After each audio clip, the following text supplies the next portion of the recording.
Good evening, students. In today's class, I have given a 15 marks problem to you. So, ಆ ಪ್ರಾಬ್ಲಮ್ನ ನಿಮ್ಗೆ explain ಕೂಡ ಮಾಡಿದೆ ನಾನು ಕ್ಲಾಸಲ್ಲಿ. ಬಟ್ ಇನ್ ಕೇಸ್ ಅರ್ಥ ಆಗಿಲ್ಲ ಅಂತಂದರೆ ನಾನು ನಿಮಗೆ ಮತ್ತೆ ಎಕ್ಸ್ಪ್ಲೈನ್ ಮಾಡ್ತೀನಿ. Okay, just see the problem.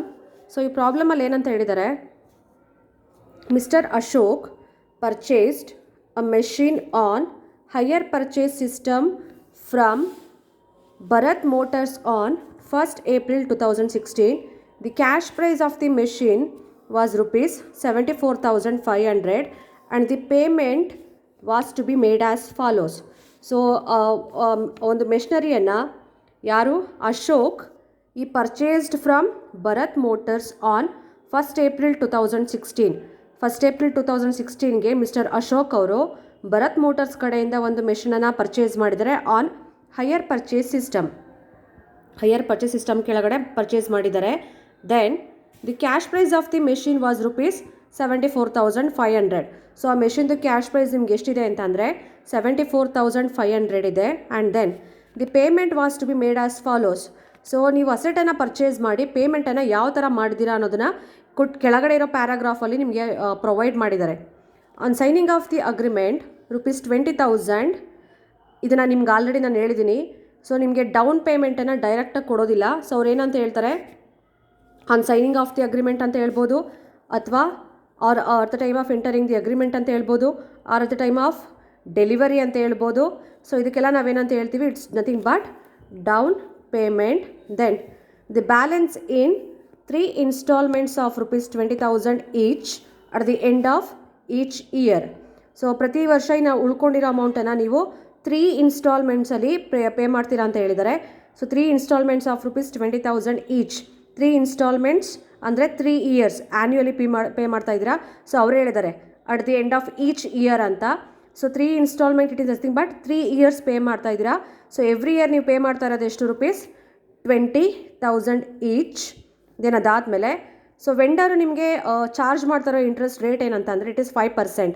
So vendor ನಿಮಗೆ ಅಂದರೆ ಸೆಲ್ಲರ್ ಎಷ್ಟು ಇಂಟ್ರೆಸ್ಟ್ ರೇಟನ್ನು ಚಾರ್ಜ್ ಮಾಡ್ತಾ ಇದ್ದಾರೆ, 5%. Then mister Ashok has decided to write off 10% depreciation annually on diminishing balance method. So ನಾನು ಆಲ್ರೆಡಿ ನಿಮ್ಗೆ ಹೇಳಿದ್ದೆ 5 ಮಾರ್ಕ್ಸ್ಗೆ ಡಿಪ್ರಿಸಿಯೇಷನನ್ನು ಕೊಟ್ಟಾಗ ವರಿ ಮಾಡಬೇಡಿ. But if it is for 15 marks then you have to calculate depreciation. So normal ಆಗಿ ದೇ ವಿಲ್ ಗಿವ್ 2 ಮೆಥಡ್ಸ್. ಯಾವುದಾದ್ರೂ ಅದರಲ್ಲಿ ಯಾವುದಾದ್ರೂ ಒಂದನ್ನು ಕೇಳ್ಬೋದು. ಸೊ ನಿಮಗೆ ನಾರ್ಮಲ್ ಆಗಿ ಬರೋದು ಸ್ಟ್ರೈಟ್ ಲೈನ್ ಮೆಥಡ್, ಇಲ್ಲ ಅಂತಂದರೆ diminishing balance method. Straight line ಮೆಥಡ್ಗೆ ನಾವಿನ್ನ ಏನು ಹೇಳ್ತೀವಿ ಅಂತಂದರೆ ಒರಿಜಿನಲ್ ಕಾಸ್ಟ್ ಮೆಥಡ್ ಅಂತ ಹೇಳ್ತೀವಿ. ಸೊ ಡಿಮಿನಿಷಿಂಗ್ ಬ್ಯಾಲೆನ್ಸ್ ಮೆಥಡ್ ಬಂದಾಗ we will also call it as written down value method ಅಂತ ಹೇಳ್ತೀವಿ. ಸೊ ಇದಿಷ್ಟು ಇನ್ಫಾರ್ಮೇಷನ್ ಕೊಟ್ಟು ನಿಮ್ಗೆ ಏನು ಕೇಳಿದ್ದಾರೆ, pass the necessary journal entries in the books of mister Ashok under asset accrual method ಅಂತ ಹೇಳಿದ್ದಾರೆ. ಸೊ ನಾನು ನಿಮ್ಗೆ ಆಲ್ರೆಡಿ ಹೇಳಿದ್ದೀನಿ, ಹೈಯರ್ ಪರ್ಚೇಸ್ ಸಿಸ್ಟಮ್ ಅಂತ ಬಂದಾಗ ಯು ಹ್ಯಾವ್ 3 ಮೆಥಡ್ಸ್. ಒಂದು asset accrual method and one more property outright method and then interest suspense method. But ನಿಮ್ಮ ಸಿಲೆಬಸ್ಗೆ ಕೇಳೋದು ಯಾವುದು, ಅಸೆಟ್ ಅಕ್ರೂಯಲ್ ಮೆಥಡ್ ಅಂತ ನಾನು ಆಲ್ರೆಡಿ ನಿಮ್ಗೆ ಹೇಳಿದ್ದೆ. ಸೊ ಈ ಇನ್ಫಾರ್ಮೇಷನನ್ನು ಯೂಸ್ ಮಾಡಿಕೊಂಡು we have to pass the journal entries ಮಾಡಬೇಕು. ಸೊ ಇವಾಗ ನಿಮಗೆ ಬೇಕಾಗಿರ್ತಕ್ಕಂಥ ಇಂಪಾರ್ಟೆಂಟ್ ಆಸ್ಪೆಕ್ಟ್ ಯಾವುದು, first you have to identify who is hire purchaser and who is hire vendor. So ಯಾರು ಅಸೆಟನ್ನು ಪರ್ಚೇಸ್ ಮಾಡ್ತಾರೋ ಅವ್ರಿಗೆ ನಾವೇನಂತ ಹೇಳ್ತೀವಿ, ಹೈಯರ್ ಪರ್ಚೇಸರ್. ಯಾರ ಕಡೆಯಿಂದ ನೀವು ಪರ್ಚೇಸ್ ಮಾಡ್ತೀರಾ ಅವ್ರಿಗೆ ನಾವೇನು ಹೇಳ್ತೀವಿ ಅಂತಂದರೆ ಹೈಯರ್ ವೆಂಡರ್. ಸೊ ಅಸೆಟ್ ಇಲ್ಲಿ machinery. So mister Ashok purchase ಮಾಡ್ತಾ ಇರೋದ್ರಿಂದ ಇವರು ಹೈಯರ್ ಪರ್ಚೇಸರ್ ಆಗ್ತಾರೆ. ಯಾರ ಕಡೆಯಿಂದ ಪರ್ಚೇಸ್ ಮಾಡ್ತಾ ಇರೋದು, ಫ್ರಮ್ ಭರತ್ ಮೋಟರ್ಸ್, ಈ will be hire vendor. So ನಾವು ಯಾರು ಬುಕ್ಸ್ ಆಫ್ ಅಕೌಂಟ್ಸನ್ನು ಪ್ರಿಪೇರ್ ಮಾಡ್ತೀವಿ ಅಂತಂದರೆ ಹೈಯರ್ ಪರ್ಚೇಸರ್ ಬುಕ್ಸ್ ಆಫ್ ಅಕೌಂಟ್ಸನ್ನು ಪ್ರಿಪೇರ್ ಮಾಡ್ತಿದ್ದೀವಿ. So when you going to prepare the books of accounts of mister Ashok you have to follow the asset accrual method ಅಂತ ಅವರೇ ಹೇಳಿದ್ದಾರೆ. ಅವರು ಆ ಮೆಥಡನ್ನು ಮೆನ್ಷನ್ ಮಾಡದಲ್ಲೇ ಇರಲಿ. So we are going to follow the same method, asset accrual ಮೆಥಡನ್ನೇ follow ಮಾಡೋದು. Okay, so when it comes to 15 marks under hire purchase system, so ನೀವು ಜರ್ನಲ್ ಎಂಟ್ರಿ ಪಾಸ್ ಮಾಡೋದಕ್ಕಿಂತ ಮುಂಚೆ ಅಥವಾ ಲೆಡ್ಜರ್ ಅಕೌಂಟ್ಸನ್ನು ಮಾಡೋದಕ್ಕಿಂತ ಮುಂಚೆ first we have to calculate 3 items. So the important aspects for 15 marks ಅಥವಾ important items for 15 marks. So one is interest in each instalment and then depreciation and then cash price in each instalment. First interest in each instalment ಮಾಡ್ಕೊಳ್ತೀರಾ, then ಡಿಪ್ರಿಸಿಯೇಷನನ್ನು calculate ಮಾಡ್ಕೊಳ್ಬೇಕು, then cash price in each instalment.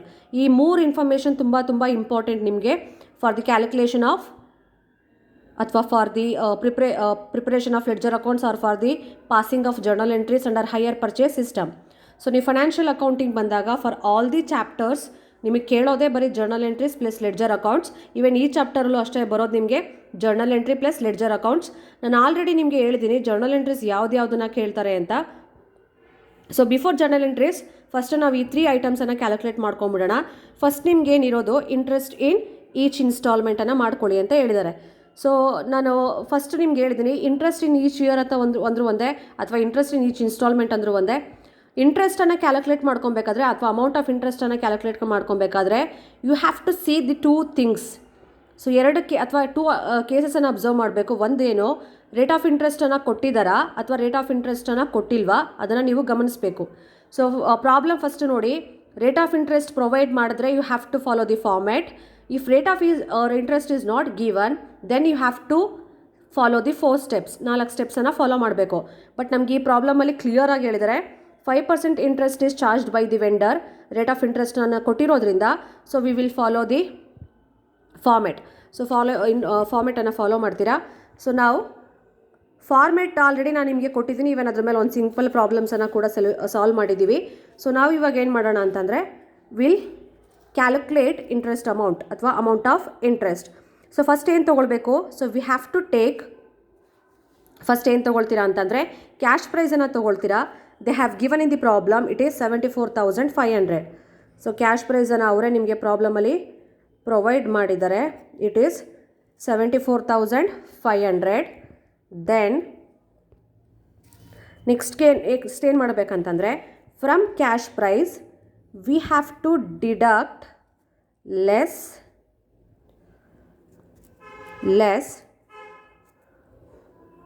Down ಪೇಮೆಂಟನ್ನು less ಮಾಡಬೇಕು. So ನಾನು already ಹೇಳಿದ್ದೀನಿ ಪ್ರಾಬ್ಲಮಲ್ಲಿ down ಪೇಮೆಂಟನ್ನು ಕೊಟ್ಟಿದ್ದಾರೆ. ಏನಂತ, on signing of the agreement rupees 20,000 it is nothing but it is down payment.